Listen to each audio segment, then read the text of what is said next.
My name is Ed Anderson. I've had the pleasure of working on this dedication project since, frankly, April. Now, what you saw here on the screen were the plays that BJ was involved in since he came here in 1967-68. And for those of you that came late or would like to see it again, we're going to have an encore of that when you leave. When the program is over, we're going to replay it. If you want to stay, that's fine. I believe, BJ, you're going to be out in the hall. Is that what I understand? So BJ is going to go out there for his adoring public. So we'll see how that goes. I need a couple of housekeeping items here that we're going to deal with. First of all, there's no live streaming of this program. There are people though in other states that contacted us, and I'm not exaggerating, quite a few. So we have our videographers back there, Javier.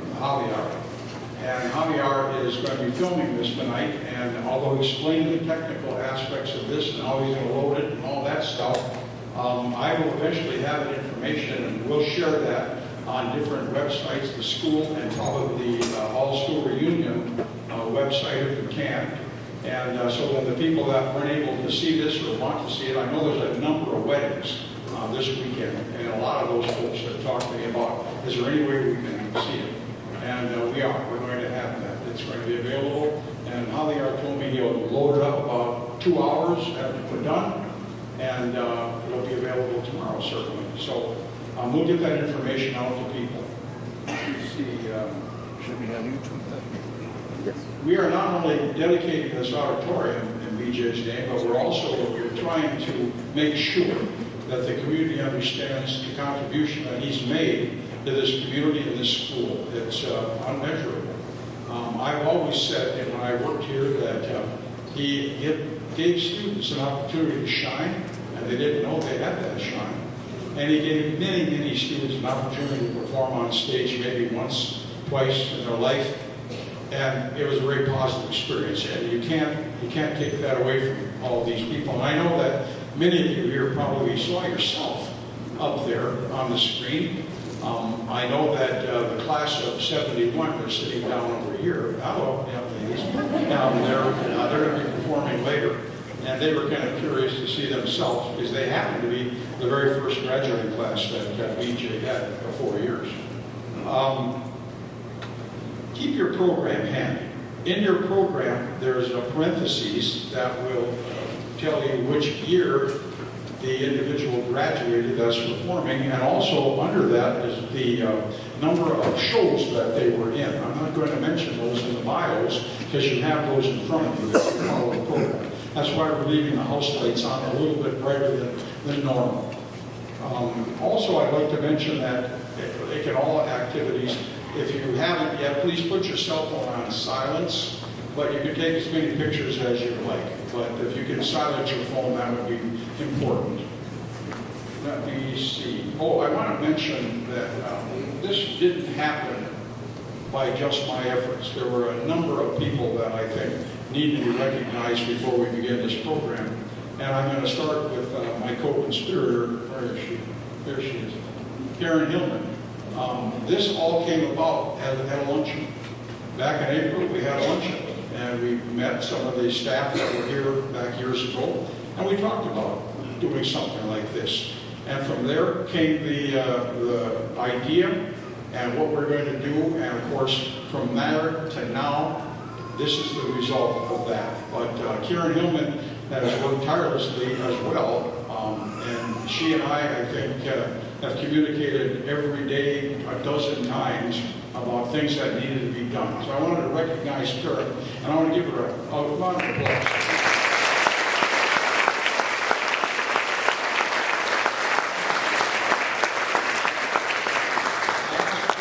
She was willing to come up here and say a few words, and after she pried my fingers off my neck, I guess that was a no, so she's not. The other two individuals that I want to recognize that went above and beyond are back in the sound booth back there. Scott Klingelhofer and Lauren Vanasek.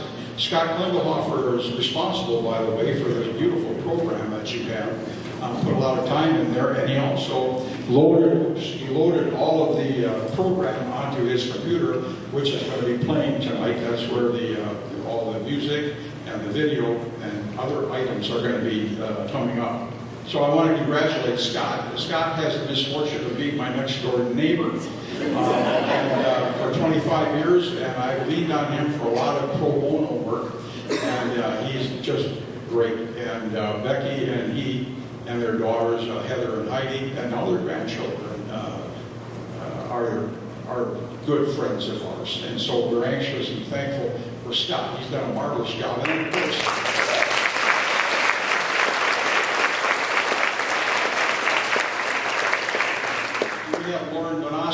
who has worked in the school since 1987, and he's been a partner of BJ's and has continued. He's an art teacher here, does a wonderful job, and he's been deeply involved in all of these performances and plays that have been here. Not only plays, but variety shows and everything that happens on the stage. And he's responsible for setting things up and doing the things that are here. So I can't say enough positive things about Lauren.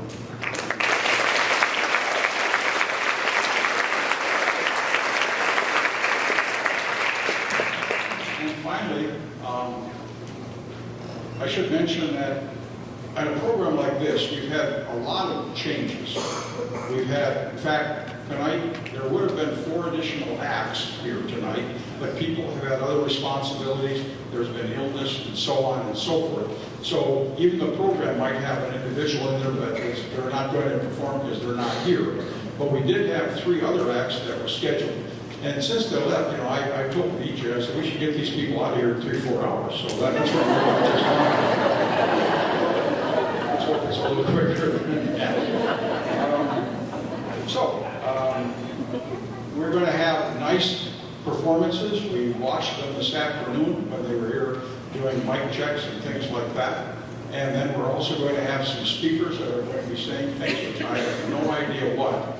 And then there were some surprises tonight that I shared with me. I'm looking down here at Jerry Fremley and Chris. And they've got some sort of a shtick that they've developed, and I guess it's going to happen. So we'll see how that goes. I have no idea what that's going to be. And finally, I'd like to thank BJ and Marilyn for letting me into their home all these months and interviewing them and getting things. And most of the scrapbooks, photo books out there belong to Marilyn. She put those together. And we have some other really nice items. If you haven't had a chance to look at that on the table, please do that. And I thank you also to the, I don't know what to call them, so I call them door ambassadors, the Aitkin County Friends of the Arts.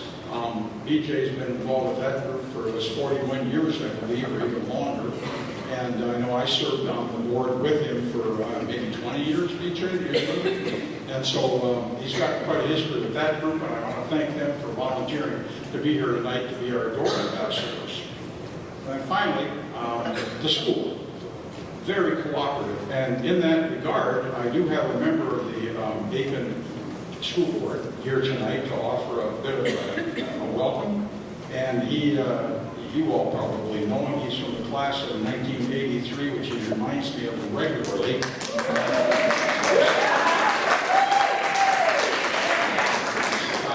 Stop that. So I'm going to just introduce right now Ron Hill. Ron, where are you?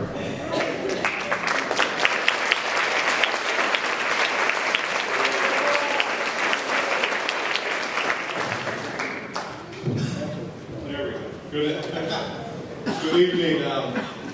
Yes, 1983, right? We went on to eat our best class, greatest class ever, right? And that's what we always say, self-proclaimed, that is. On behalf of ISD1 Aitkin Public Schools Aitkin School Board, I welcome everybody to this dedication tonight. A wonderful dedication in the auditorium. It didn't take me long to say yes. It was just like, yeah, let's do it. It makes so much sense. Going way back to 1978, when I first got into choir, we always would do tryouts, right? And I was lucky, I was lucky. I was the youngest of 4, right? I had 3 older sisters that could sing and were smart, and I could sing. that's where it ended. But, so it was kind of a given that we had musical talent in the family. I always credit my father for that. My mom would never say that. But Dad could sing, of course, because that's vocalization in his culture, and that was really something that he could always do. But going back to those days, you looked at the musicals, and those were so much fun, right? Because Greg Hansen, as we adopted him from 82 to 83, Greg Hansen was, we were just talking, and we would sit back there and play cards in between acts because, I wasn't in one of those classic lead roles, but that was fun. I was fun. I didn't really want to be. And so we would sit down there and play cards, and those were so much fun because the performances just got better as the night went on. And the last night was so much fun. And then after the musical, there was always a gathering that was a lot of fun too. DJ those days, but that was all right. It really was. Over the years, my spouse Gay came out of our class. We married in 1991, and he accompanied our wedding. And I actually sang in my own wedding, and DJ played piano, and everybody was supposed to, it was kind of cool. It was very cool. But one thing about when you sang with DJ accompanying, if you got off key or if you forgot something, he would just bang out the right. I mean, the melody was right there. I mean, the greatest person ever that could do that. Because I was with others, they would just play the stupid thing, look at the music and play. But no, he would. You sounded good with him, even though, no matter what. And I will tell you, you look at today, Aitkin's a great community. I mean, I look at all the faces around here. We have a great community here. We haven't changed a lot. In reality, we haven't changed a lot since I was a kid. Lots the same. The school's the same. This auditorium's the same. Rippleside's still the same. You go outside, I'm a woods guy, right? I mean, I just came from Elkhorn. Just to come here, it's a lot of the same. But I will tell you what, we had foundation, that we had teachers, and I will tell you what, that man there was an awesome teacher to all of us. And he could take command of the choir, 3 grades, by standing there, looking. Now remember that? He'd look at you, he would single out somebody, like Greg Keene. He's not here. And Greg would shut up. I mean, he didn't even have to do that, just look at him. So, how many people were in choir? How many do we have? We have quite a few. Do you remember when we would start every day? He would have these 3 things, right? Was it that we all sang? So, right? And then it usually ended with Sarah Spana. Remember that? Remember that? Did everybody remember that? You want to do it? All right, here we go. Ready? Sarah Spana, Sarah Spana, Sarah Spana, represent. Sarah Spana, Sarah Spana, Sarah Spana, represent. Auditorium, Auditorium, Auditorium, represent. Yeah.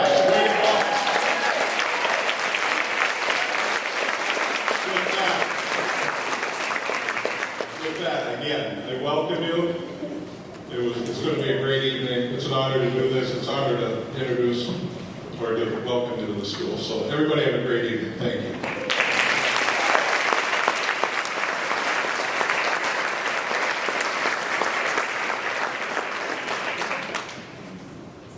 I just told him I'm going to take that statement about 3 or 4 hours back. You know how those people are going to talk, and we'll find out.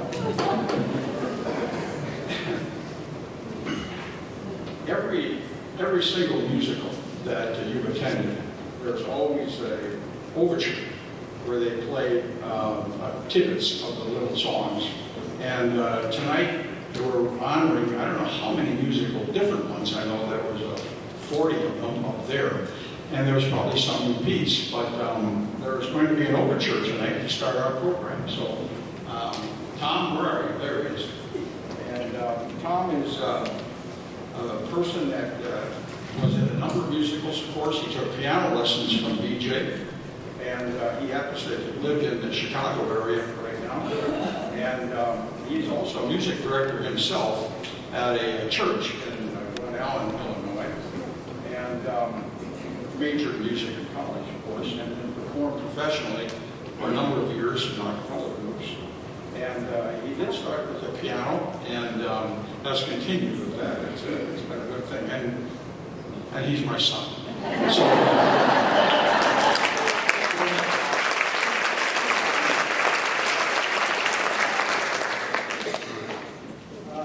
I'm only playing selections from 38 of the musicals. Keep it brisk.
BJ gave him some pretty good piano lessons. I don't understand how you can do that without a score, because it's always been that way. He just does it. But nevertheless, part of this program is going to be a little bit of a different thing. I'm going to take a page out of, and some of you are old enough to remember Ralph Edwards. He had a television show on that was called This Is Your Life.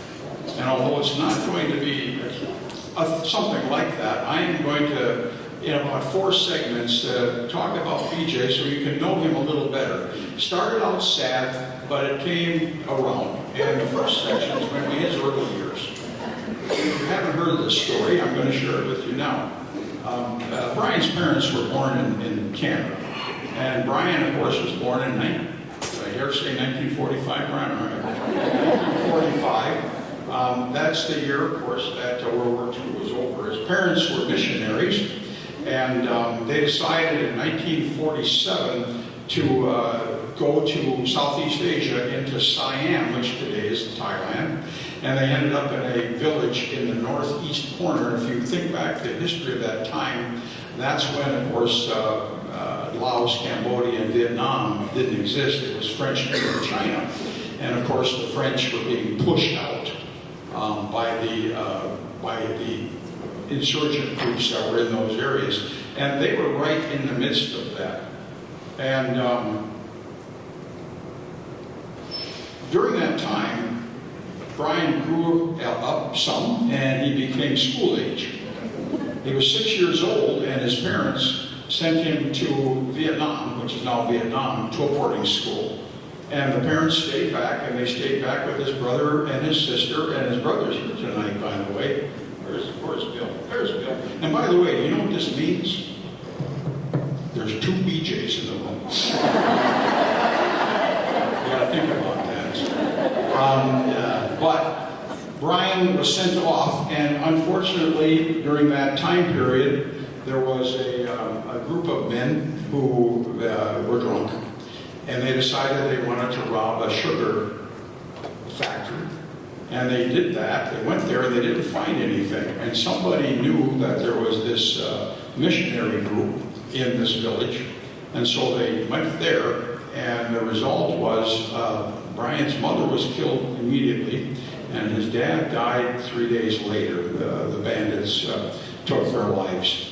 And at that point, Bill and his sister, Becky, were there, and they unfortunately had to be witnesses to that terrible tragedy.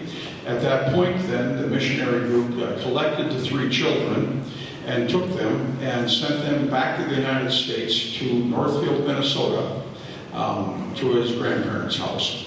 And that's part 1. I've got other parts to follow. So that's the sad part.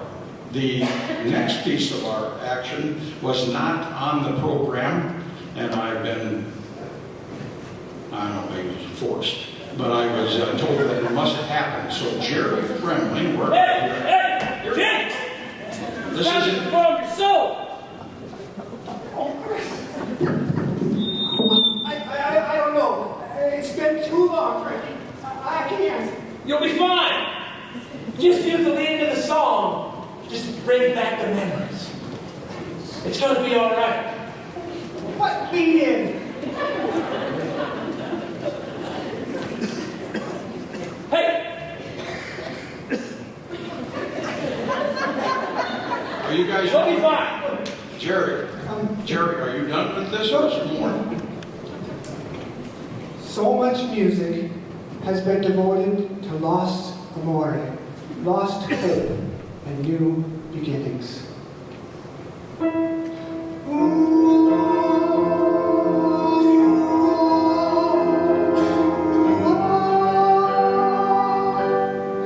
If your sweetheart sends a letter of goodbye, it's no secret if you're better, if you cry.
Put your head up and go.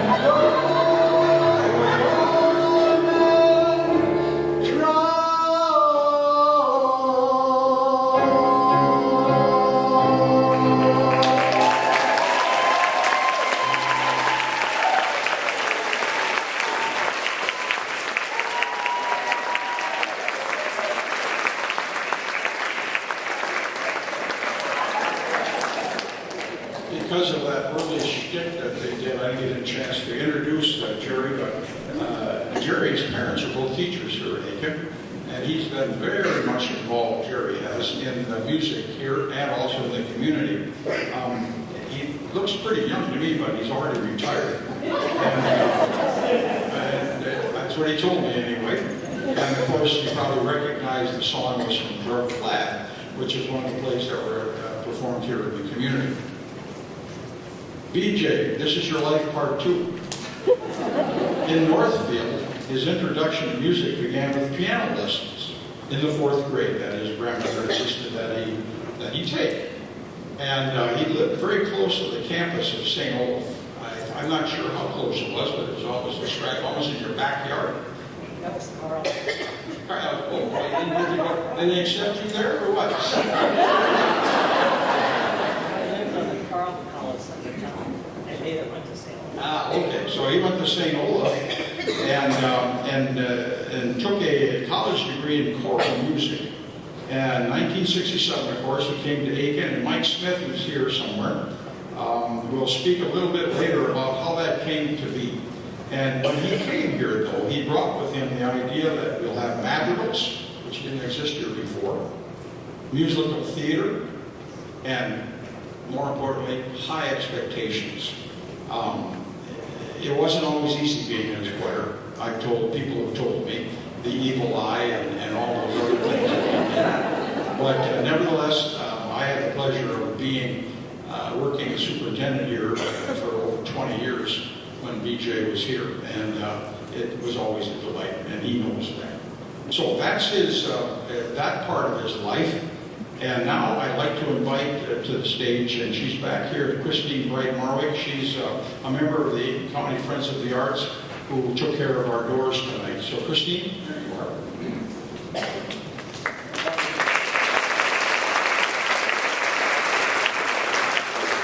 Christine was in the very first class that I was able to hand out diplomas to.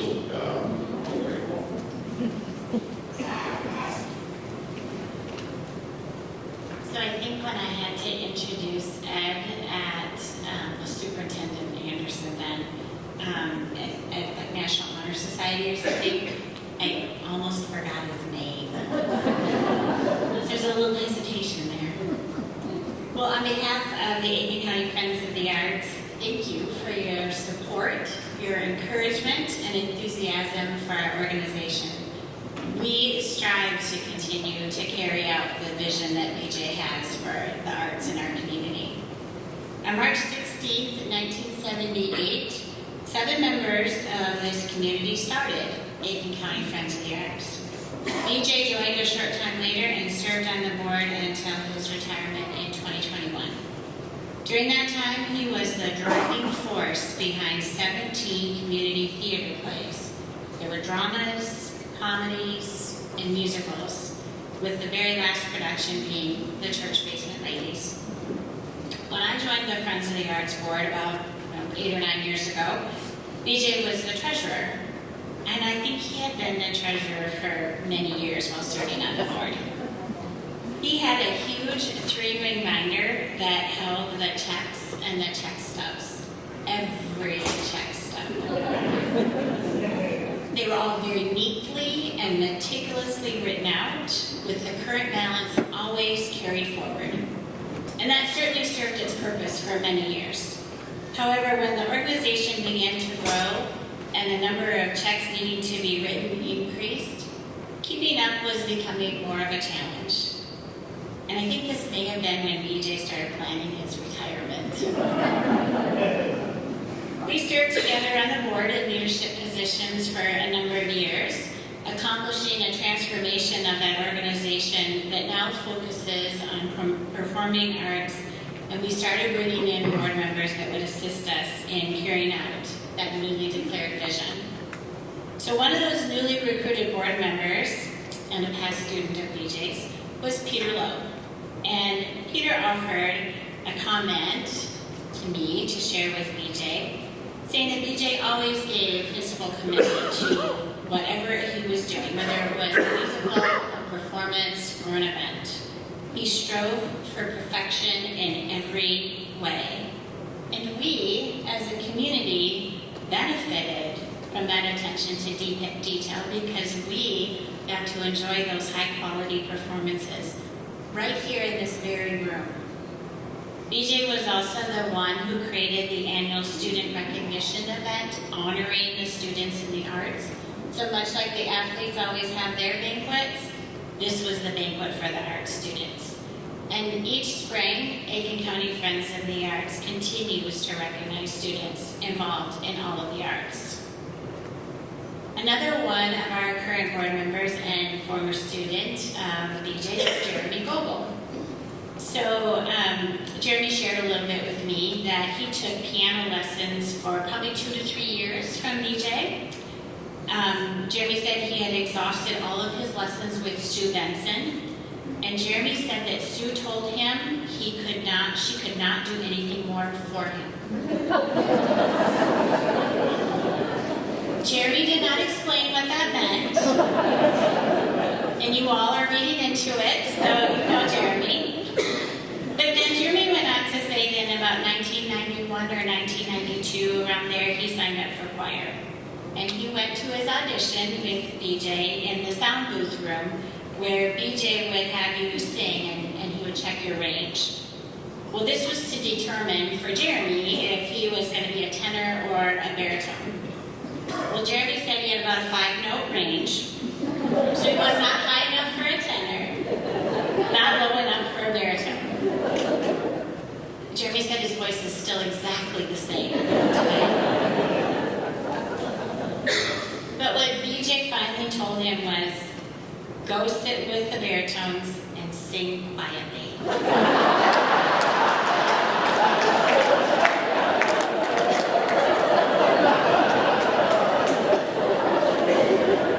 But here's what's so great about Jeremy's story. He feels that BJ just really wanted him to be a part of that choir group, despite his limitations. And I'm guessing that there are many of us in this room that would echo that sentiment. Well, one skill that BJ brought to our organization was volunteer recruitment. If people were needed to take tickets, like at these doors for community plays, serve food at the student banquet, do crafts with kids at the Aitkin County Fair, BJ made all the calls. And we know he had a secret list because he'd make those calls and within a few days, every single spot would be filled. But wasn't it really about more than the list? I think it was the way he asked all of you to give of your time. So how many of you have received those phone calls? Yep. So first, it was an honor that he asked you. And second, you would never dream of saying no, because you just really wanted to be a part of whatever he had going on. More than anything, I think that's BJ's secret. We all want to be a part of the worlds that he creates, whether it's through piano playing, his singing, or his theater production and direction. His plays and musicals created a space that was new to us, a place where we wanted to be, with people we wanted to know. And isn't that the magic of the arts? We transport ourselves into another world for a period of time. And while we're hanging out there, something changes within us. Then when we return back to our regular lives, we are forever changed. And maybe that change allows us to see things a little bit differently, understand others a little bit more, maybe become a better human. Well, another current Aitkin County Friends of the Arts board member, Christian McShane, shared with me that when he first moved to Aitkin, and before he had met BJ, locals shared with him that BJ might be a little bit intimidating, maybe even instilling fear in some. Christian did qualify what he said, and he said that once he finally did meet BJ, however, there was never fear. It was only admiration for passion and relentless dedication to the performing arts in Aitkin. And Christian went on to reflect that had BJ not moved to our town in the 1960s, Aitkin would feel emptier, and generations of local citizens would be at a loss. And it is people like BJ who inspire all of us, no matter our age and skills, to explore our place in the arts. Well, on a personal level, I think I've had the pleasure to know BJ since I was in 7th grade choir. This was also about the same time that he became my piano teacher. He introduced me to Beethoven and Bach, Debussy and Mozart. And after one of our piano recitals where I performed Claire de Lune, we listened to the recording of my interpretation of that song. And what an interpretation it was, as PJ so clearly pointed out. I started out perfectly. And then I lost my way. I wandered around in the melodies and the chords for a while, only to finish strongly right where I needed to be. So maybe a metaphor for life, right? In 9th grade choir, all of us had the opportunity to earn extra credit if we helped out with the senior high musical. Well, my friend Karen and I volunteered, and we were assigned to help with the sets for My Fair Lady. It was our job to move a big, upholstered wingback chair from the floor at the bottom of these stairs right here up to the stage for the living room scenes, and then back down again when the scenes changed. And I don't even know how many times we did that, but it really didn't matter because we were happy to be a part of that musical magic. I was fortunate enough to be a part of the senior high choir and involved in each of those 3 musicals of those 3 years, including Cinderella. So here's an example of how BJ has created a lifelong appreciation in me of the arts. I auditioned for one of the major supporting roles, and I was not chosen for the role, which was the right decision, by the way. But I was given a speaking line as part of the chorus. The prince is having a ball. The prince is having a ball. And I kind of stood up right here and said that. Well, it was not my destiny to be an accomplished musician, singer, or actor like some of you. Instead, it is my place to be an admirer of those who have that talent to perform, to give them an opportunity to perform in our community, and to share my enthusiasm as an audience member. And perhaps some of you out there share those same skills with me. Either way, it's clear BJ fosters the love of all the arts in many of us throughout our community and beyond. And if I can draw just one last metaphor, and just follow me a little bit down this little make-believe royal path, just for a moment. So if our community is similar to a kingdom, and if BJ is the prince of our kingdom, then this auditorium is his ballroom. And we've all been invited in. And so I get to say it one more time from this stage. The prince is having a ball. The prince is having a ball.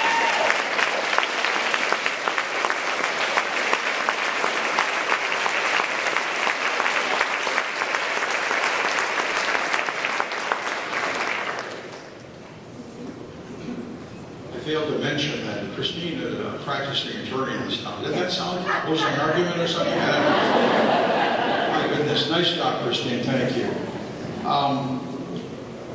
We're going now to have a performance by Brenda Smith-Merrick. And she's going to be up here. She's married, lives in Aitkin, has 3 children, I believe another foster child too. Is that right, Brenda?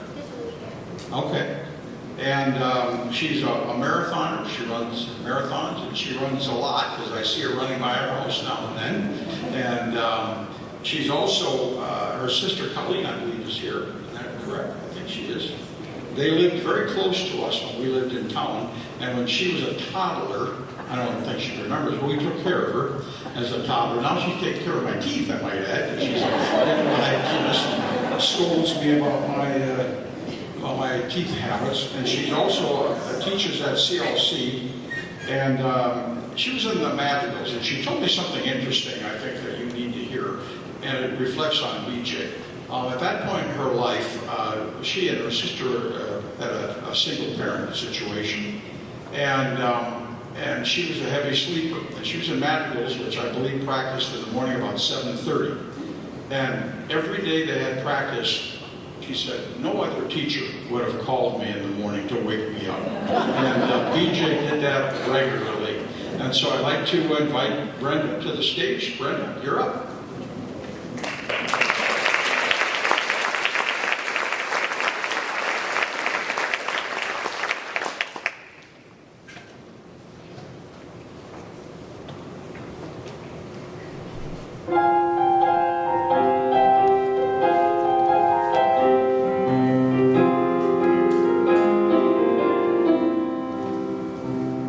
Guess mine's not the first heartbroken. My eyes not the first to cry. I'm not the first to know. There's just no getting over you. I know I'm just a fool who's willing to sit around and wait for you. But baby, can't you see there's nothing else for me to do? I'm hopelessly devoted to you. By now, there's nowhere to hide since you pushed my love aside. I'm out of my head, hopelessly devoted to you. Hopelessly devoted to you.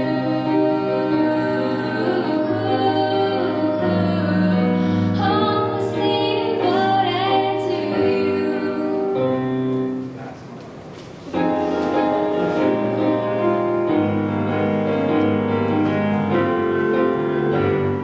My head is saying, fool, forget him. My heart is saying, don't let go. Hold on to the end, and that's what I intend to do.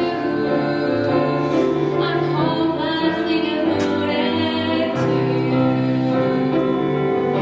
By now, there's nowhere to hide since you pushed my love aside. I'm out of my head, hopelessly devoted to you. Hopelessly devoted to you. Hopelessly devoted to you. Hopelessly devoted to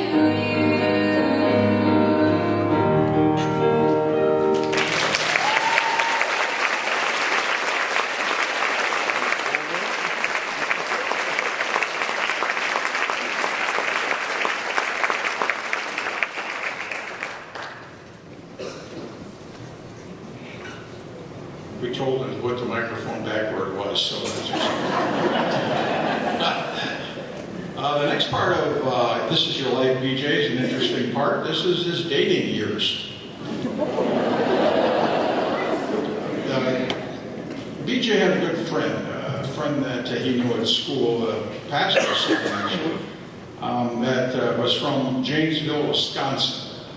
And they decided that, I think his name was Phil, of course. They said, wasn't it Phil? No. And they decided that that it would be a good idea to go to Janesville because we're told that there's some very pretty women down there that they could date and chase and so forth. And so So BJ thought that sounded like a good idea. So he went down there with them, and they didn't decide, but they got jobs as custodial helpers at the public schools in Janesville, and so they were working in the day and trying to date at night. And Phil was dating a girl, or not Phil, but Tom was dating a girl from the St. Paul Bible College, this Kellen girl, little German-Irish girl, and BJ was dating Linda. And but BJ all of a sudden thought, gee, that Kellen girl, I kind of like that one. Her first name is Marilyn, by the way. And but she was already kind of attached to the other fella. But BJ decided that this is probably something he should pursue. And we'll continue that story in the next segment. Next on our list is a person well known not only in this community, Brainerd, throughout the state. This is Mike Smith. Mike Smith was, of course, the person who preceded BJ. Mike was here for only 1 year, 1966-67. And his wife, Caroline, she's here somewhere down there. There, okay, and she taught at Rippleside for 3 years. And Mike, of course, was instrumental in the Brainerd choral program. And he also taught at college level, I believe at Concordia. And he did a number of things. And he also went to school with BJ. It was a year in advance when they were at St. Olaf. So I'm bringing Mike up because he has some insight into BJ as well. Mike?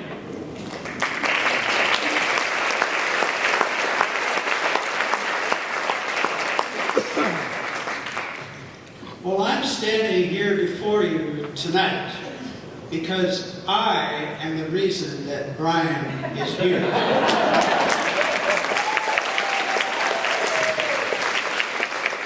Yes, now background to that, Carol and I were both music majors from St. Olaf, and we were trying to find jobs. And at that time, a school district would not hire 2 people that were married because there was too much money going to one family. So we got a call from Superintendent Aitkin from Aitkin. And I had applied, and Carol had applied, and we were planning on getting married. And Superintendent Aitkin said, Mike, we'd like to have you come out for an interview. And, oh, by the way, do you know a Carol Tome? She's also applied, and maybe you could arrange to ride together. So we, on the way up, were talking, and we were saying, should we tell them that we're engaged and going to get married? And we didn't know what we should do. So I was the first to go in, and I said, oh, what the heck. I'm just going to be honest and say, you know, Mr. Bakken, Carol and I are planning on getting married, and I just wanted you to know that up front. And he said, I know that. That was the test I had to pass. I don't know. But anyway, we came back after the interview process, and we both had contracts on the table. So we were very excited about our first year, and we rented an apartment over here. It's still here by the railroad track, $45 a month. And the train would go by and we had a vibrator bed. So I really enjoyed my time here at Aitkin. But Carol and I went over to Brainerd to sing in the Brainerd Chorale. Mark Ahmed, who was also a St. Olaf graduate, was going to leave, and he talked to me and he said, Mike, you need to come to Brainerd and take this position. And I said, I've already signed my contract to stay in Aitkin. I want to stay and build a program. And he said, you're going to be disappointed if you don't take this Brainerd job. So I went to the chairperson of the school board. I said, could I possibly get out of my contract? Absolutely not. And I thought, oh boy. Well, I kept trying, and finally I said, you know, probably probably, if you have someone working for you that is not happy here, you think that would be a good situation. Well, finally she said, all right, if you can find another St. Olaf graduate, I'll let you out of your contract. So I called St. Olaf and they said, well, I know someone, a Bryan Johnson. Oh yeah, I remember him playing bass viol in the orchestra and singing. And so I contacted him. I said, Bryan, there's a job here in Aitkin for you. And he came and interviewed and stayed for 40 years.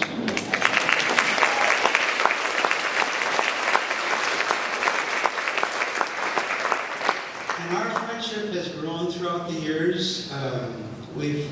I have to say, when we were single without kids, I should say without kids, and Bryan was without Marilyn, and he would come over once in a while, have dinner with us, and also one Christmas I remember, we were so poor we couldn't do anything, so we were stringing popcorn and cranberries to decorate our tree, and Bryan happened to be over there that night, and we were stringing those things, and he did it for about 15 minutes. He said, this is not fun. I think I will go home. And he did. But we've had movie dates and times we went to the Holy Land together. We've enjoyed their friendship very much. And on December 28th, during a blizzard and ice storm, Carol and I drove to Janesville, Wisconsin, so I could sing for their wedding. And I remember very distinctly, we almost didn't make it because there was a semi that had jackknife across the highway, and we had to wait a long time to get around that. But we made it, and it was a wonderful wedding, and it's been a wonderful marriage for those two. It really has. You know that Bryan is a wonderful musician. I have listened to his choirs. I have listened to his musicals. And every time that he touches the piano to accompany anything, it's always better to those that are performing. For 20 years, he accompanied the Minnesota Men's All-State Choir for 20 years and was really respected for his musicianship and his great sense of humor. I was fortunate one year to direct that group, and I was making a very important point to the choir. And I said, and I had my back to Bryan, and I had my back to the section leaders, and I made this point, and then I said, don't you agree? And I turned around, and they had all left to have coffee. But if you know Bryan, he has the greatest sense of humor, and he can laugh at so many things, and that's one thing I have always appreciated about him. His choirs was exceptional, his musicals were exceptional, and I have laughed till my sides hurt with some of the community performances that have been on this stage. It has been remarkable. So I have to say, there's an adage that says, bloom where you are planted.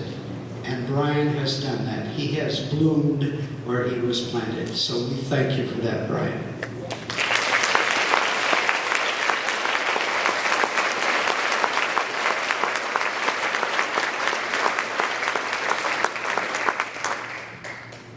Mike, by the way, is the current director and has for some years of the Legacy Chorale, which is based in Brainerd, and we have quite a few of our people are part of that. And it's a very worthwhile and a beautiful choir group that they sing with.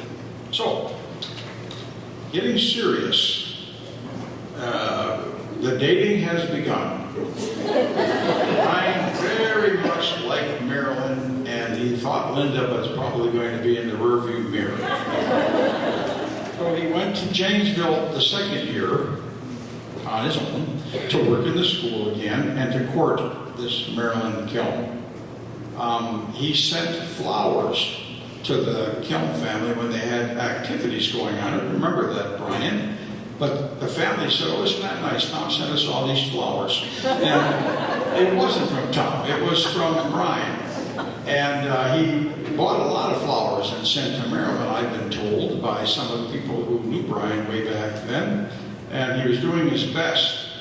And you would not be surprised if you knew where their first date was. He took her to Milwaukee to musical theater. And that didn't surprise anyone. The old boyfriend kept calling, and Marilyn's mother said, you know, you're going to have to make a decision here one of these days. It's either going to be Tom or this Bryan. She told Tom. They dated, were engaged in September of 1968, and they planned a beautiful June wedding in 1969, but couldn't wait. And so they had their wedding in Janesville, as it was mentioned, in December of 1968, and they're together yet today.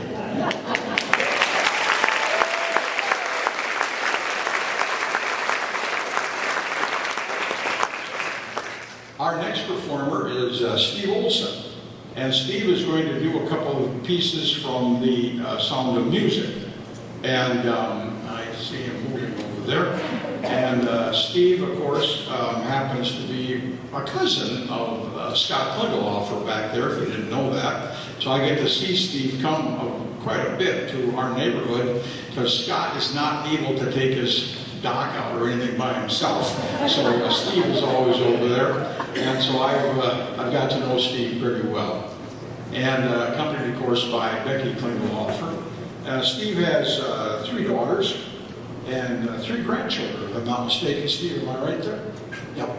And he's a church vocalist, of course, here in town, and a very good friend and relative of Scott Klingelhofer. You're up, Steve.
And I'll sing once more.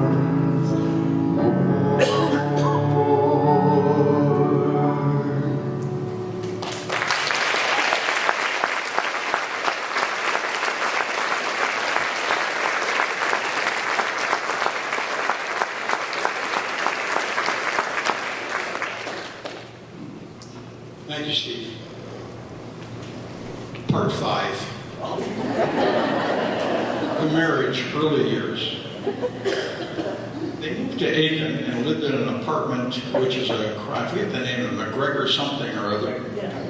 McGregor Dam, across from the fire station over there. That's where the first place they moved. They were on the second floor, and they stayed there for a year and a half. During that year that BJ was here, and by the way, we were wondering who pinned the BJ on him rather than Bryan. He was known as Bryan for an awful long time, but he became BJ thanks to Nikki Dowell. Nikki Dowell was the one who started referring to him as BJ, and that stuck, and it's still there, very stuck.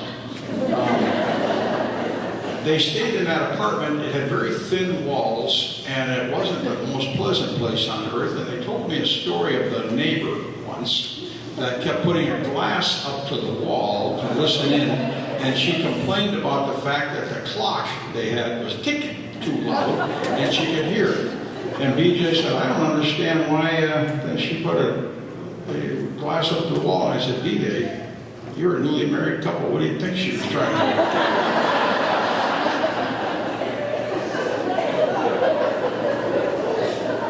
They moved out of that place, and then they moved into an apartment house where they stayed rented for 5 years. And at that time, their daughter Jennifer was down there, was born during that period of time. And then they bought a house in 1975, where Stephen was born in 1976. And he's here too with his children, all the way from California. That's really super that you're here, Steve. The rest of the story you know. He has given piano lessons. He's played at many, many, many weddings and funerals. He's accompanied many choirs. He worked in Crosby, Brainerd, McGregor, and Anemia, providing the musical accompaniment of many of those choir groups. He was in the All-State Men's Choir, as Mike mentioned. He's done the Messiah here for 50 years. If you watched and went to that performance, 50 years. He's done church music, of course, for 50 plus years, Legacy Chorale for 5 years. He's had a wonderful musical contribution. He had quite a life. That's your life, Bryan.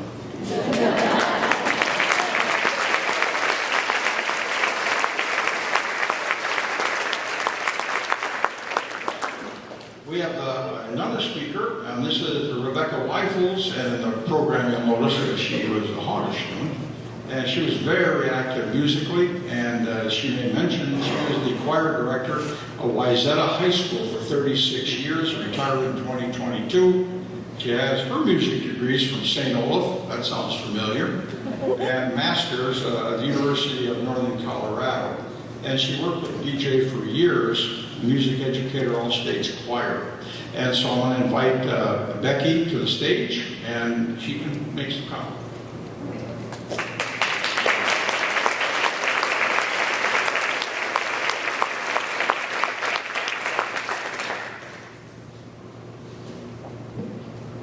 When Ed asked me to speak, he said, well, I'm sure you were a lead in musicals. And I said, no, I was a pianist for some. I studied piano with BJ. It was my sister Naomi who was the lead. So another shout out to the class of '83.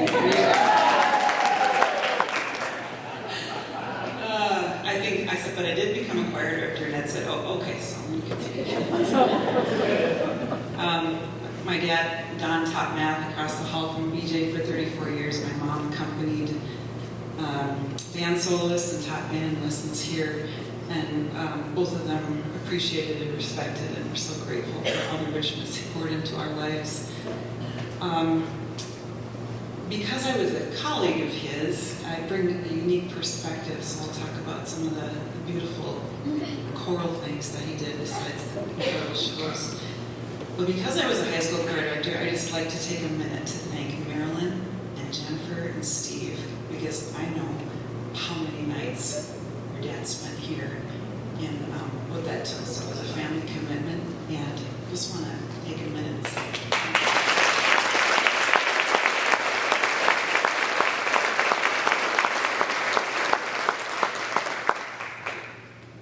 To the community of Aitkin, the high school musicals and summer community shows and musicals were not to be missed. For sure, BJ is amazing, we all know that. Anyone who can get my mom to play a nun in Nonsense, or my niece Elena to give up part of her precious summer during college to be in church basement ladies, is amazing beyond words. But it's my perspective as a choir director that I'd like to focus on some of the choral work that he did. We're really blessed to have a fine choral program at Aitkin, thanks to BJ's vision, his work ethic, and his gifted musicianship. My stories reflect my experience, but they apply to generations of kids who were blessed to be on this stage. We performed choral orchestral works every year, amazingly, and the entire Vivaldi Gloria, one of my years, multi-movement work for choir and orchestra. BJ brought professional string players from Duluth and rented a harpsichord from Brad Ben, who makes harpsichords, brought it to Aitkin in the winter, and BJ asked me to accompany the work. I had never played a harpsichord before, but like so many of your stories, the belief that BJ poured into you made things that might not have been possible otherwise possible. I'm so blessed. I remember our first rehearsal with the strings. I had chills, hair standing up on my arms, and I said, whatever this is, I want to be immersed in it my whole life. The literature we did was incredible. 8-part Brahms, a cappella Bach, contemporary compositions from Heinz Werner Zimmermann, Knut Niestedt, John S. Beck. Those were the hot composers in the 70s. And so he gave us, the latest and greatest classical music. Each year, BJ invited guest conductors from colleges and universities to offer us new ideas in rehearsal during the day, and then they would conduct us in concert that night. It was incredible trust, I think, in us students to bring in a guest conductor and then expect us to execute their ideas that evening. We learned so much. We also saw him model vulnerability and curiosity and lifelong learning from those master college conductors.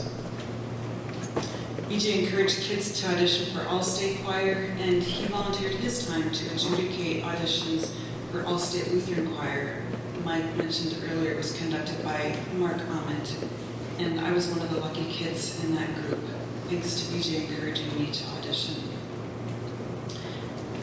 Our concert choir traveled every year, maybe some of yours must have, because we would record our Christmas concert on live TV at the Alexandria TV station. How many of you got to do that? I'm really kind of curious.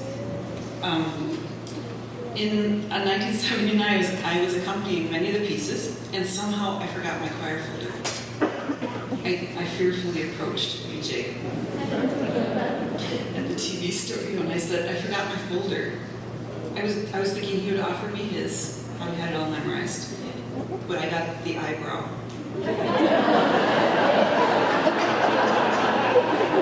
And he said, well, I guess we'll find out if you have the music memorized. And as hard as that was, again, just expectations. He poured belief into you. You can do it. I did. I don't know how, but I did. BJ's vision for pop concerts, which followed prom right across this hall in the gym when it was transformed with crepe paper and the theme was extraordinary. Sitting at card tables, dessert served gave everyone an experience of a cabaret or Chanhassen dinner theater experience. We did Baba Take a Chance when it was first published. I later borrowed it from him, and my students said, wow, this is like retro edition. And the cool thing about BJ is that was my experience in the 70s, but he continued that for 40 years to find the latest, greatest pop music and be passionate about it. Amazing. The choir always sang at graduation, And my senior year, BJ said, I'm really disappointed with what's available on the market. I like to do a new piece every year, but that's meaningful to the senior class, but nothing stands out. So I humbly came to my piano lesson the next week with a piece that I wrote that I thought might fit, and he supported me and helped me set it for choir. What a thrill to hear music that I wrote performed by our choir. Again, pouring belief in and immense energy and trust. BJ took the Madrigals to Bemidji State often for the famous Madrigal dinners. What a commitment to drive to Bemidji in the winter on that night. Another funny story is that he took the Madrigals to St. John's, St. Ben's to see the new musical Pippin by Stephen Schwartz, who later went on to write Godspell and, of course, Wicked. Again, BJ was the latest and greatest. But see me later for stories about one of the scenes in the show. It was a quiet ride home. It all went all right. And dear BJ just got us to places and exposed us to so much. A treasure for the town of Aitkin, as was mentioned earlier, was the Messiah. And community soloists and professional string players rounded that out with a gorgeous community chorus. In 10th grade, my mom bought me my first score and said, I think it's time you joined us. I still remember walking out of our house holding my very first Messiah score and thinking, this is just incredible. Mike mentioned that BJ played for Allstate Choir for 20 years, and it was a thrill every year to see BJ walk out on the stage at Orchestra Hall and play that 9-foot grand and command respect from conductors across the country in his years. Because he's my high school choir director. I mean, you can change the names, you can change the years, but the standards were always there. And so on behalf of countless alumni, BJ, thank you and congratulations on the well-deserved honor of the Bryan Johnson Auditorium at Aitkin. We are so happy that generations to come will know your legacy here.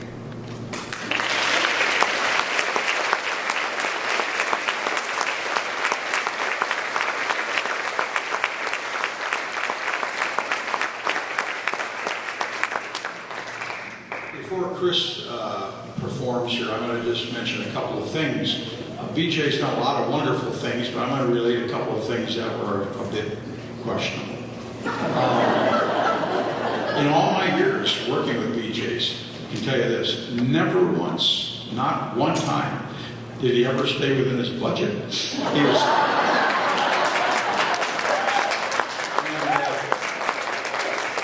When I said, BJ, you're way over budget. Wachowski is complaining to me like crazy. And he would laugh. And then we'd walk away and go, oh, that's okay. No, all right. And the second thing was I came here from a principalship in the Twin Cities area in the summer. And every year we receive letters from the ALCU telling us, thou shalt not have any religious music, you can't do this and all that. And we get them all the time. And I would, back when I was a principal in the cities, they took that pretty seriously. And I kind of thought they would hear. So I talked to the board and they said, we don't really deal with that too much. So I said, okay.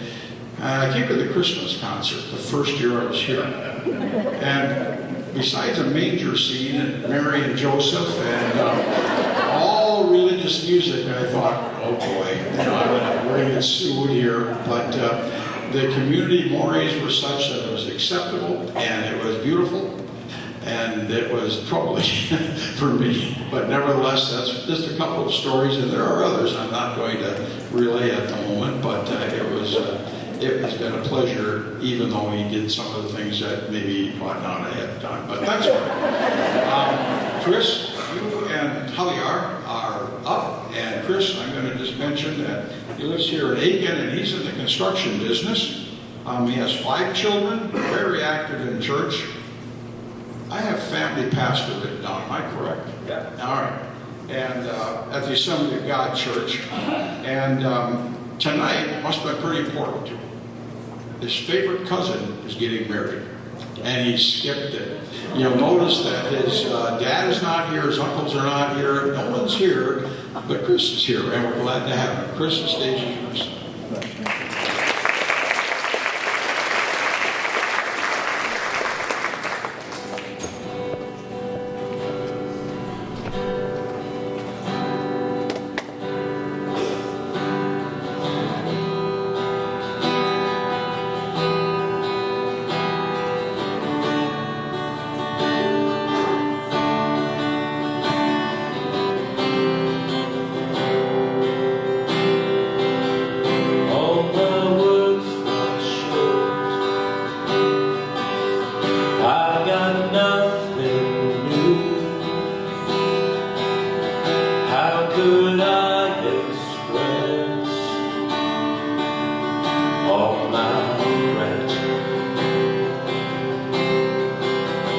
I could sing these songs as I often do, but every song must end, and you never do. So I throw up my hands and praise you again and again. All that I have is a hallelujah, hallelujah. And I know it's not much, but I've nothing else fit for a king except for a heart singing hallelujah, oh hallelujah.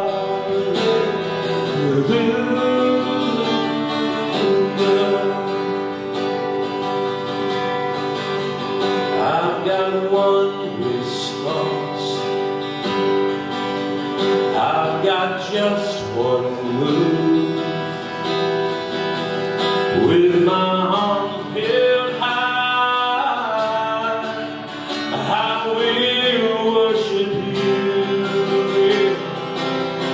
So I throw up my hands and praise you again and again. 'Cause all that I have is a hallelujah, a hallelujah. And I know it's not much, but I'm nothing else fit for the king except for a heart singing hallelujah, oh hallelujah.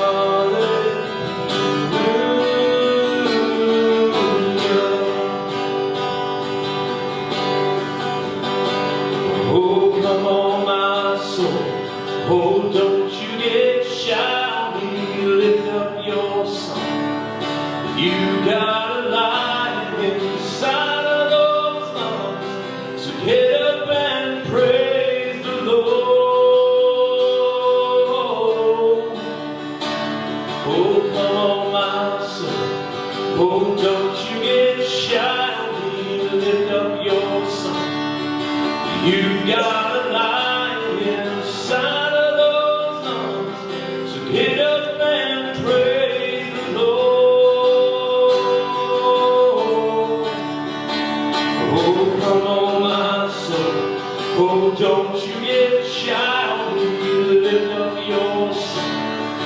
You got a light inside of those lungs, so get up and praise the Lord.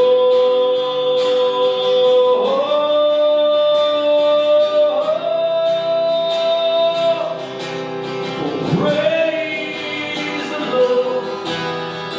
Oh, praise the Lord.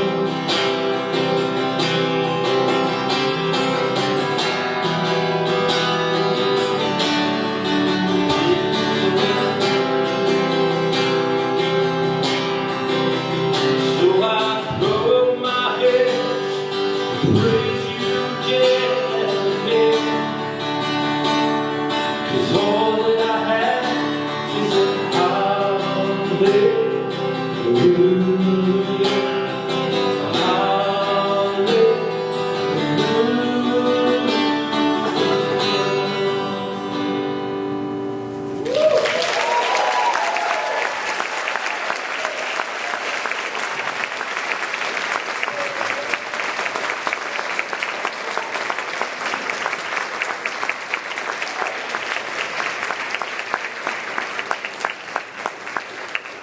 Thank you, thank you. Your program is going to show that the next performer is Melanie Olson, but she is ill, and so she's not going to make it, so we're going to move on to the next presentation, and that's kind of a special one, a very special one. We lost Justin Johnson in, I believe it was 19 or 2023. I'm printing my pages here. Yeah, 2023. when he passed away at a very young age. He was a graduate in 1999. And one of my favorite, and I think one of BJ's favorite musicals here, has always been the Joseph the Technicolor Dreamcoat. And both of his parents are here. Gary's over here somewhere, and I saw Sandy over there as well. And we talked, and we thought it would be a nice tribute if we would play his song. He's got a sweet voice. He would certainly have been here if he were alive. Sandy did bring the coat from Joseph the Technicolor Dreamcoat. She owns that coat, bought that coat, and it's, I believe, out on one of the display tables you can see. If you remember that play, it was very unique because I don't know how BJ decided to do this. We had a motorcycle. The Evans brothers came roaring down the aisles in their Harley Davidsons. It was quite a play. It was a wonderful play. So I guess what I'd like to ask you to do is just kind of, if you'd like, maybe close your eyes and listen. This is going to be an audio presentation of from Justin Johnson.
Sandy and Gary for allowing us to put this into the program. It's very important that we remember him. Beautiful, beautiful voice, beautiful show. So we're now going to move on to our next act, Beth Hill. Where's Beth? There she is. Come on out here. Beth used to be known as Beth Norris, and now she's Beth Hill. And I'm going to just say a few words about her because she's got an interesting career. Let's put it that way. She was involved in a great many of BJ's productions as a performer, a choreographer, and many shows. She currently lives in Maple Grove with her husband, by the way, who's now almost been married 3 weeks. Is that right?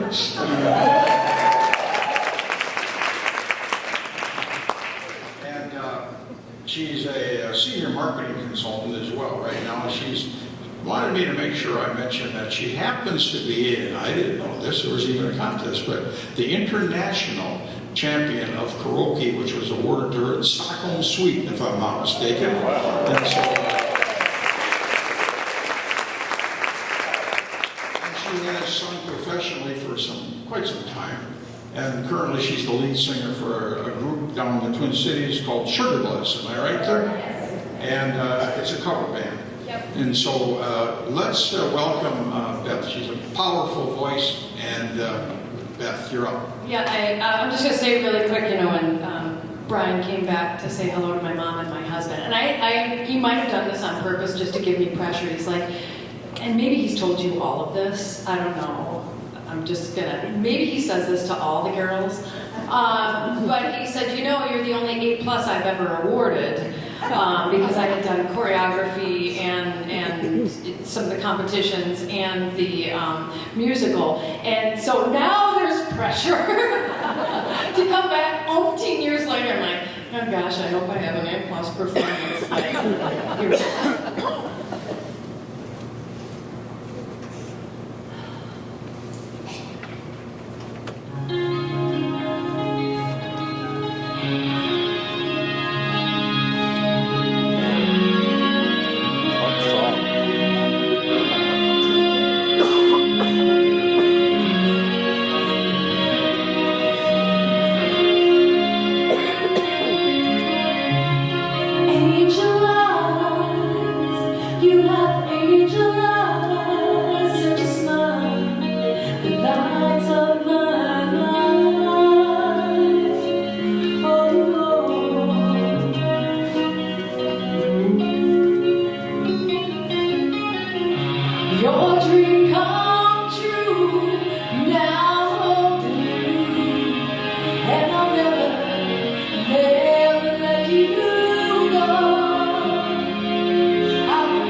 very powerful.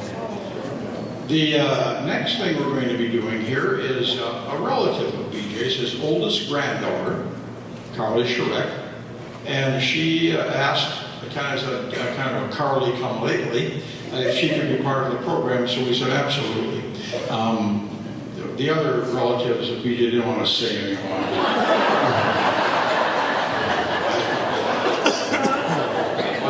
But Carly is here, and she's going to do a presentation. I believe there's also going to be some PowerPoint pictures up there. So Carly, you're up.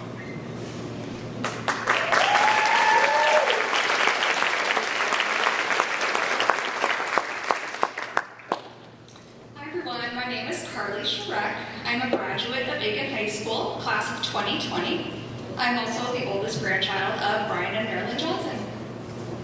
I'd love to share my unique perspective as someone who has been involved heavily in Aitkin's music program as a student and also on a personal level being a member of the Johnson family. Let's start at the very beginning. This was my first time in the choir room, 4 months old, class of 2002, you may see some familiar faces. I was first introduced to Aitkin Theater at age 4. The year was 2006. And the musical was Beauty and the Beast. My mom would bring me to watch rehearsals in my PJs, but we'd always have to leave after Act 1 since it was past my bedtime. Watching that musical changed my entire life and started my love of theater. I even found this note that I wrote. My grandma has saved it all these years. It says, "Thank you for doing Beauty and the Beast for me." It was very awesome. I love you, Papa. Carleen Shrek.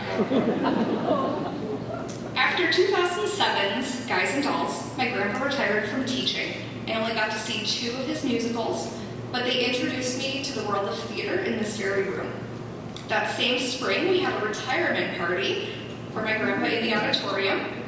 During my grandma Marilyn's speech, she had said, "In just 11 years, our granddaughter Carly will be in her first musical." The audience laughed, as I was only 5 at the time, and the idea of that was so distant in the future. Well, 11 short years later, I stepped on the stage for the first time as an ensemble member in 2018's The Little Mermaid. In 2019, as a junior, we performed Beauty and the Beast, which was the first musical I ever saw here. Such a full circle moment for me. 2020 was my senior year. The musical was The Music Man, but because of COVID, we were shut down just 2 weeks before opening night. So the Aitkin community never got to see our amazing production.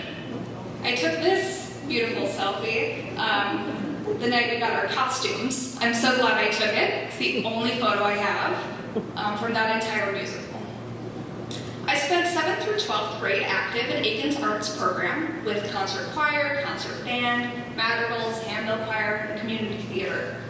I joined all of these activities because I was a Johnson and I wanted to follow in my grandpa's footsteps. However, I soon fell in love with the arts and discovered that Aitkin's music program had so many opportunities. For example, during my 4 years in handbell choir, we were the only school in our Minnesota region to ever show up with a handbell choir at a contest. I was so lucky to be able to act in 2 of my grandma's community theater productions. We have 2018's Play On and 2019's Alone Together. Those plays were unique because I'd never had my grandpa as my director before. A little scary, but so fun. A common theme we've seen throughout the night is BJ's inability to do anything halfway. Here are 2 examples I have of him going above and beyond. First, I want to talk about the summer between 5th and 6th grade. My grandpa called up my elementary band director, asked if he would give me summer lessons. He agreed, but he was living and working in Iowa over the summer. Well, that was no problem for BJ. He drove me 35 miles there, 35 miles back each week, so I could have a private band lesson. On the way home, we'd always stop for ice cream. No. 7 years later, I graduated with a Pepsi Award in instrumental music. So thank you, Grandpa, for all the extra lessons. Another example I have, June of 2018. I went on the band and choir trip. I had heard a lot about this trip. My family was so involved for many years. The destination was usually Florida. A lot of you probably went to a Florida trip. But we actually went to Washington, D.C. that year, and then on to New York City. We got to see all the sights and even attend a Broadway musical. While not wanting to miss anything, my grandparents decided to hop on a plane and fly out to New York City to watch the Aitkin Choir sing at St. John's Cathedral. Of course they would, right? Obviously, I knew they were coming, but I watched as the other members of the choir looked out and were surprised to see the Johnsons sitting in a pew. It was so special to see those familiar faces in the crowd cheering us on. I never had the opportunity to have my grandpa as my teacher, but I did get to have him as a substitute teacher throughout my time at AHS. He mostly subbed in choir, but every once in a while I'd walk into pre-calculus or Spanish, and there was BJ. We always learned something, even if he was unfamiliar with the subject. Because of his years of subbing, yet another generation got to experience the impact of Mr. Johnson, which is so special. He would be able to tell the kids, I taught your parents in high school. And later, I taught your grandparents. That's when he knew it was time to retire. My entire AHS choral experience was under the direction of Mrs. Kelly Blake. She took such great care of the program, and we love her dearly. We celebrated her retirement this past May, and now we have Miss Jennifer Johnson taking the reins. Fun fact, Miss Johnson's first job out of college was teaching music at Rippleside Elementary. I was in 6th grade that year, so I actually had her as a teacher, and now she will be in charge of this auditorium, another full circle moment. My family has fingerprints all over this room. I always felt honored to be the 3rd generation of Johnsons on this stage. First, my grandpa straight out of college, then my mom, Jen, my uncle Steve, in high school choirs, madrigals, community theater, and then me. Even my dad, who was not a musician, actually helped build the light and sound booth in the back. He was part of Mr. Steve Jacobson's shop class of 1988, who took that project on as an assignment. Although I only got to experience the tail end of my grandpa's career, it is not lost on me the impact he has had on this community and their love for the arts. He is my biggest inspiration, and I'm so proud to call him my grandpa.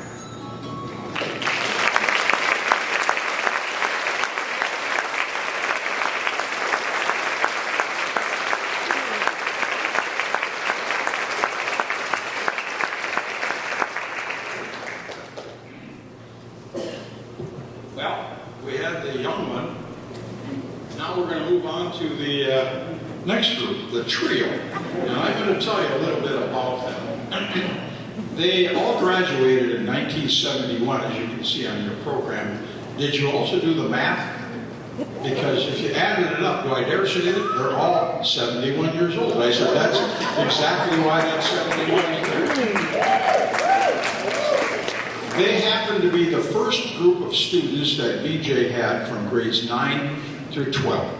And they graduated in 1971. And we have the triple trio, and I think all their names are in the program. You might recognize some of those. And they were in, all of them were in all of the same plays, and they maybe saw themselves when we were entering this auditorium. And so Sally Bowser, Sally Lake Bowser, put the squeeze on me. She actually wanted to have all 9 of them. They were called the triple trio at that time. And I said, I don't know. And so then we negotiated down to 3. So they're the trio. And the piano, of course, is Jenny Higgs. And so, ladies, the stage is yours. Just to say, be patient with us. The last time we sang this was at our graduation, 1971, so we made a mistake. You know, what can you say? Okay, this is just for you, BJ.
Well, it had to happen.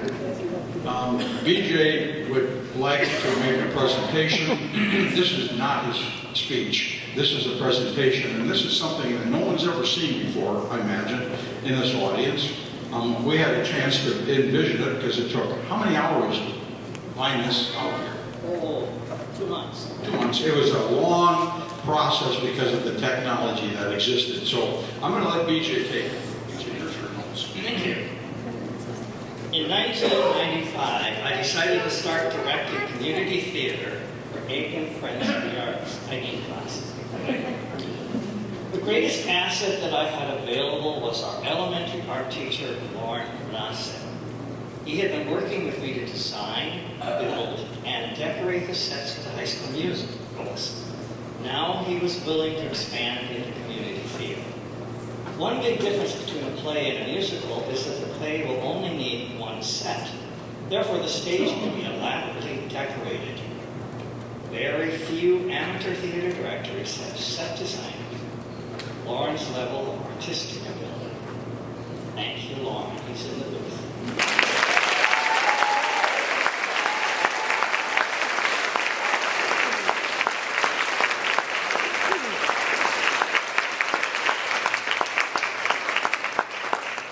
Marilyn and I spent the last, 3 months watching all of the plays in order to select one short scene that could showcase each production. Scott Klingelhofer then used his magic to create the following DVD.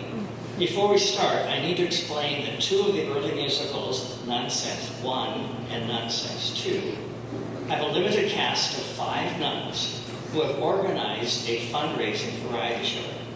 Since their convent doesn't have an auditorium, we're using the local high school stage.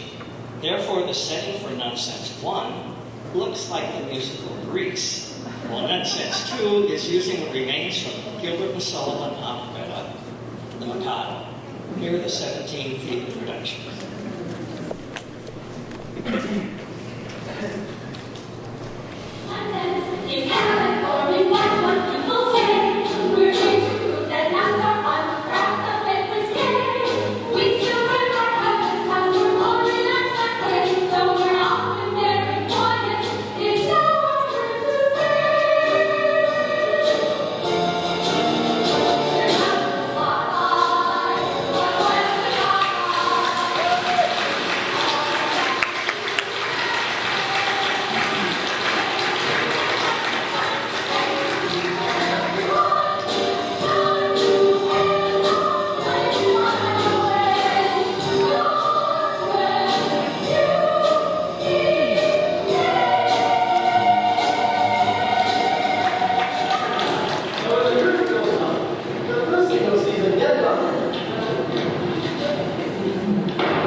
Sarah Hastings, It depends. I have something for you from your Aunt Martha. Can you hold this?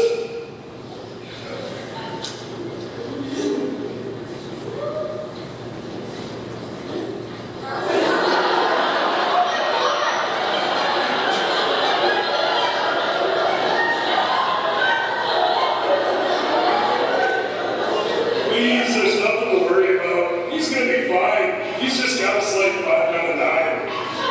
Just walk down on the sofa. Please tell me I'm hallucinating. Not to worry. I'm a total professional. The way I walk, it hardly leaves a bruise. Are you ready, Captain? Sure, feel free. For as long as I can remember, the house on Steiner Street had been home. All of us were born here. Nels, the oldest and the only boy. My sister, Christine, and the younger sister, Dagmar. Am I in the story? Hush, Dagmar. We are all in the story. But first and foremost, I remember Mama. I remember that every Saturday night, Mama would sit down by the kitchen table and count out the money Papa had brought home in the little envelope. I can pay my own way. This one is on us, Sue, okay? Okay. This is a local cafe, and I will tell them. Let it know you're. I'm gonna go get my cat.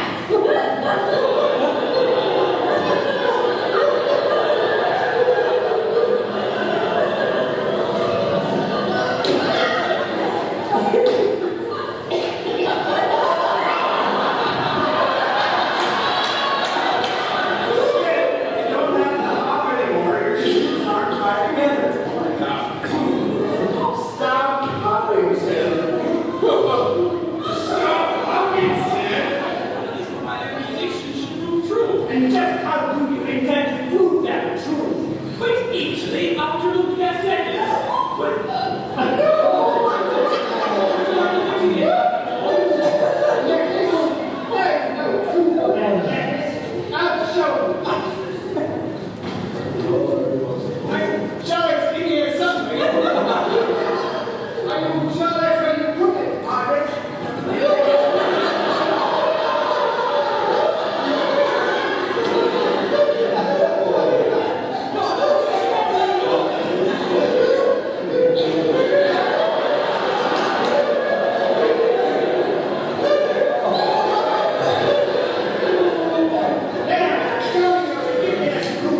You yourself said so the proof, Dr. Forbes.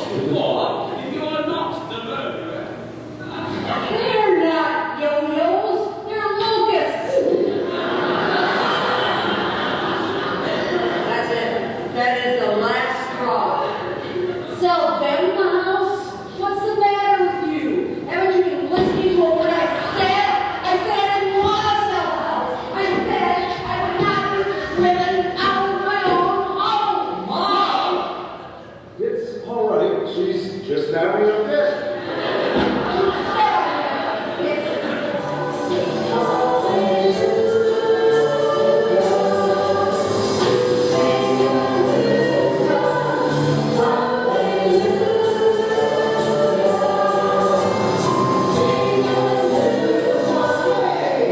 I can now my list, a long list of things they do not teach you in the seminary. Show business.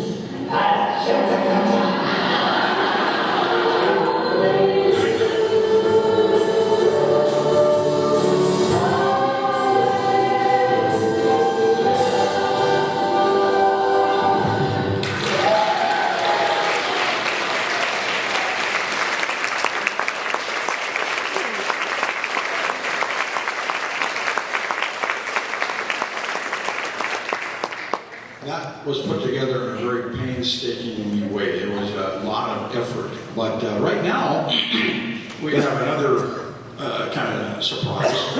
And what? Of course you don't know.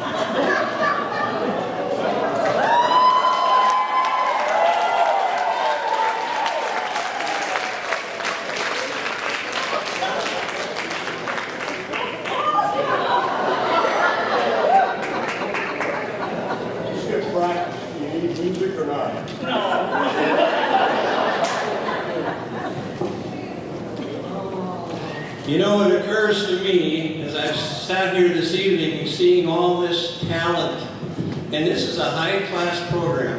Well, I can tell you we're going to drop it down a few notches. For those of you that graduated before about, 1988, you maybe don't know about this side of BJ. So, here he is. He's in the middle. We're going to put him right where he belongs, between us. Now, we're going to go through a few things with you, BJ, because you haven't been in practice. So, we're in the order of my girl. Remember, my girl, my girl, my girl. We're not going to do the dancing, but we're going to do, but we are going to do the, remember, you know, the my girl, that part right there. And then that's the order we're going, okay? And there's one, you have one little, in this song anyway, you have one little solo part. And I have to tell you, it's right here on the word, right here. I don't need your glasses. I should have enlarged the print. I should have. So, okay, now here's the deal. I don't know when it was, but I can tell you that if you don't say, I don't need no money, no fortune or fame, I'm not going to get my part. Because it follows this. Yeah, and I don't want you to be confused here. We are doing the motions. Oh, okay. But no dancing. No dancing. We didn't think we could get you up to speed yet. Thank you. Ready? You want this? I can do anything with this group. Okay. All right.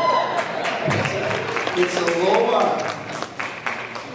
All right, let's give it a try.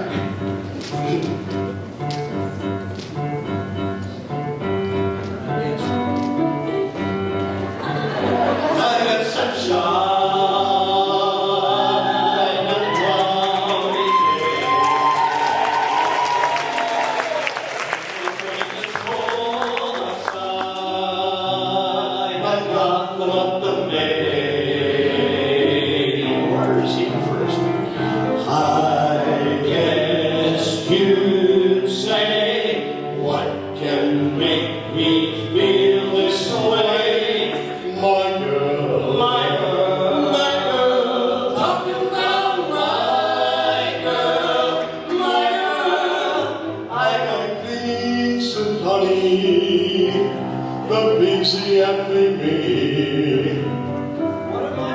That's it. I got the sweetest song and all the birds of the trees. You count up that.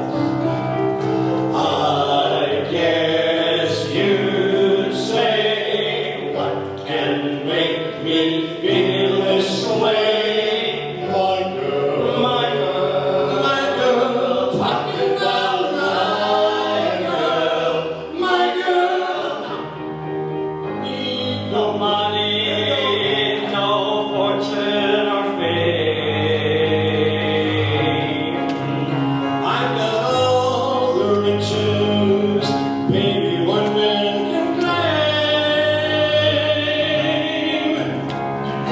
I guess you'd say, what can make me feel this way? My girl, my girl, my girl, talking about my girl, talking about my girl, my girl, talking about my girl, talking about my girl, my girl, talking about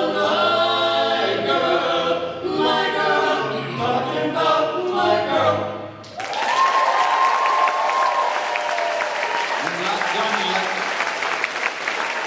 Stay up there, we're not done yet. The DJ, you like this so well, we're gonna give them one more. What do you think about that? One more. Before you do that, I have a little explanation. And by the way, BJ, are you surprised at all, I hope? Yes. It wasn't our idea. It was not our idea. Well, We don't want to name names. His idea. His idea. I was a pretty good idea. Before they sing the next song, let's just give a little history of the shades, the 4 shades. Actually, there are 3 up there. Unfortunately, we lost Noel Bailey recently. I thought Dawn was here. Are you here, Dawn, somewhere? Okay. Yeah, Noel's daughter is here, but the group formed in 1988 basically to raise money on a scholarship for John Chelstrom Scholarship. John was a teacher here in art, and he died tragically 2 days before school started, where a car that he was working on slipped and fell on him. And so he died in 1987. And so they formed this group in 88 to raise some money. And at that point, it was Bryan, and this was Bryan's idea, by the way. Bryan and Noel Bailey, Jack Gilbertson, and Bruce Femley. And then Bruce left the group as he left the district, so we had to replace him with someone, and they wanted to kind of round out the group, if you know what I'm saying. So, very funny. So Albertson was selected.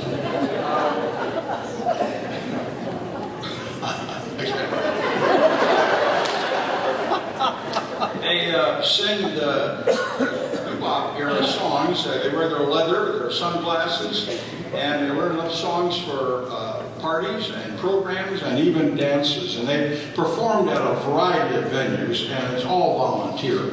And they've been well accepted. They're all retired. They really can't see to read the music. And dancing with their bad knees and legs is totally out of the question. And this is probably, as they told me, the last performance of the 3 shades. And of course, we have Al's wife there on the piano. Are you wearing your poodle scoop, Nancy? You are.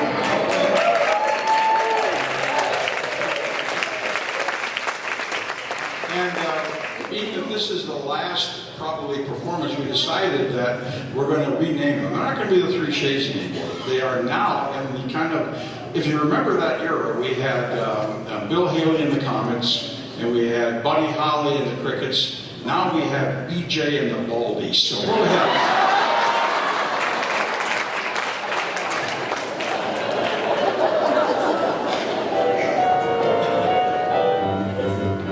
Baby, let me be a loving gentleman.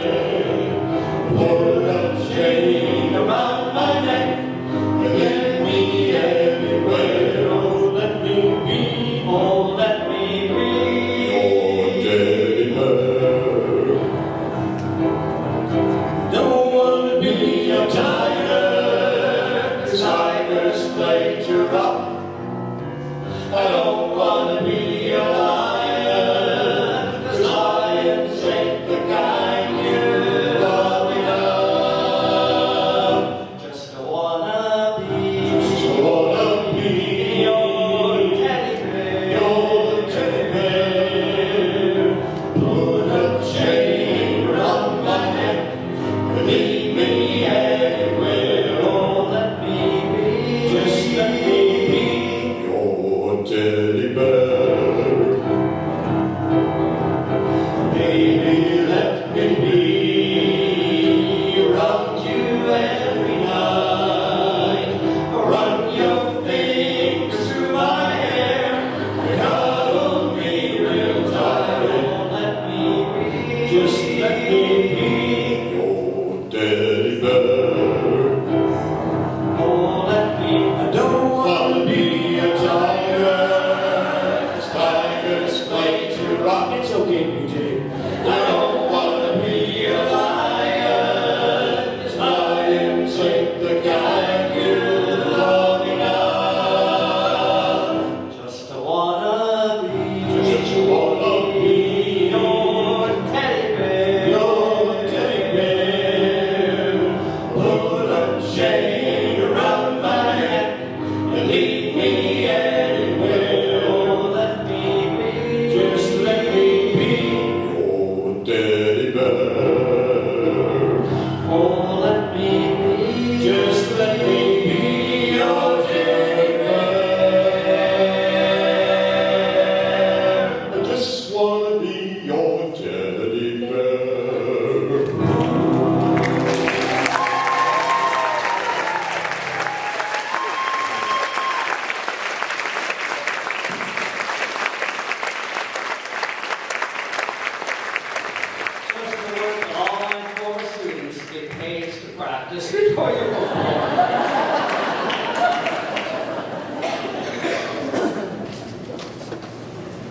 that was interesting.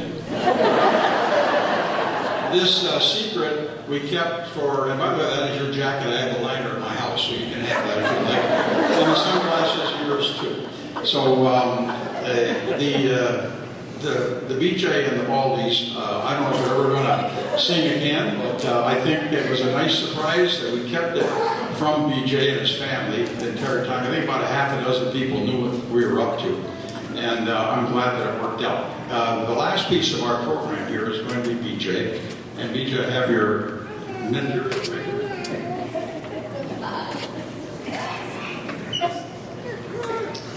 It was 57 years ago that I drove to Aitkin for the first time. As a senior music major at St. Olaf College, I was applying for my first teaching position. I was fairly sure that my job would be in southern Minnesota, especially after I encountered falling snowflakes near Bennetville in early May. Who would want to live this far north? However, I was impressed with the friendly administration and clerical staff who greeted me. By the way, Karen Hillman was part of that clerical staff. Could it really be possible that I would have my own teaching suite of 3 rooms, a choir room, a classroom for general music, and a big office in between? Then there was my choral budget. I was told by the superintendent during my interview, "I'll let you know if you spend too much." That wasn't him. Finally, I knew the current choir director, Mike Smith, was taking a position in Bryan. He assured me that the Aitkin school system had excellent musicians because he had already auditioned the choir for my first year. Besides, his wife Carol would still be teaching elementary music in Aitkin and would be grooming singers for the high school program. I later learned that not everything would be so ideal. Located under the chemistry lab, the choir room was subject to water leaks from the ceiling. Also, during the wrestling season, the odors in the hallway from the wrestling right next door were overpowering. However, the students were talented and usually enthusiastic. Well, one month into the school year, I was asked by the teacher of senior English, who also directed the school plays, if I would be interested in collaborating on a musical. I answered that I was interested, but I wasn't ready to take on more responsibility my first year. By my second year, this teacher had moved on to graduate school, so I decided to try directing my own musical. After reading several easier musicals, which were written specifically for high school production, I chose one called Stop, You're Killing Me. It was a murder comedy with songs. Some of the titles were It's a Great Night for a Murder, and A Club, a Knife, Poison, or a Gun. With an all-school cast of 10, a chorus of 11, and a pit band of 26, my love of musical theater was firmly entrenched. For 39 years, it has been my joy to create memories, encourage self-confidence, and develop the talent in all students who wanted to try singing individually, or in a choir, or in musical theater. Looking at my family, I want to thank my wife Marilyn for her unwavering support and encouragement, her talent for taking pictures of all events, and especially for her infectious laughter during theater rehearsals and performances. All graduates of the program know what I'm talking about. I'm also proud of my 2 children. Jennifer sang in all of my choirs and even played piano for several songs at concerts. After graduation, she has continued to regularly sing with the worship team at church. Jennifer has also participated in 5 community theater productions. She shares this numerical accomplishment with 3 other local actors. Each of these have done 5. Jerry Fremling, Jan Hegman, and Ruth Lofgren. However, the winner of this numerical competition is Julia Reel, who has been part of 6 community plays.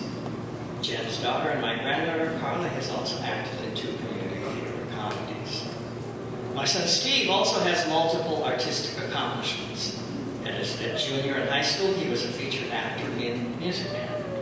For his senior year, he had the lead in Fiddler on the Roof. He also made his dad very proud when he earned a perfect score for one of his vocal solos in a contest, and that rarely happens. For community theater, he remained in Aitkin long enough to play the lead in Arsenic and Old Base along with Janet Hickman and Bufford. Now Steve is a nurse in Long Beach, California, where he lives with his wife and 3 children. He was able to fly back to Minnesota for this occasion with his 9-year-old twins, Allie and Christian. Finally, in this thank you speech, I want to thank Ed Anderson and his committee, along with the other individuals who organized and also participated in this auditorium dedication. Thank you.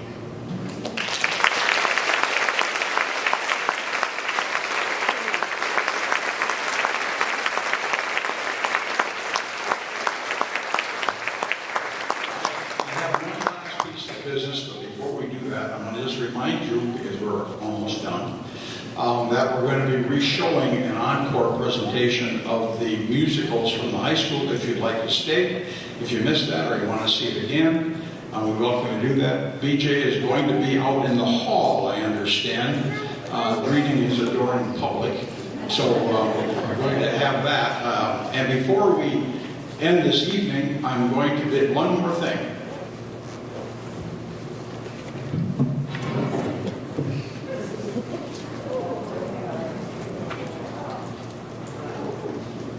This is a plaque that we're going to be presenting to the school in BJ's name. So many positive things have happened in this space.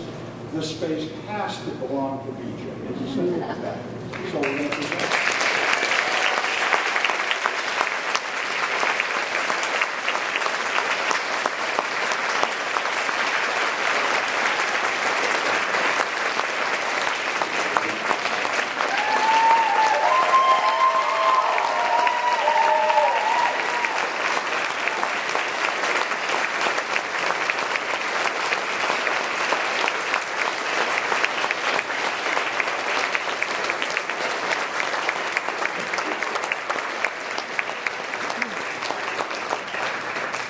And if you won't mind, please take a look carefully in the program at the list of donors making this night possible. And for those of you that contributed, I don't know what went on the hall there, but thank you as well.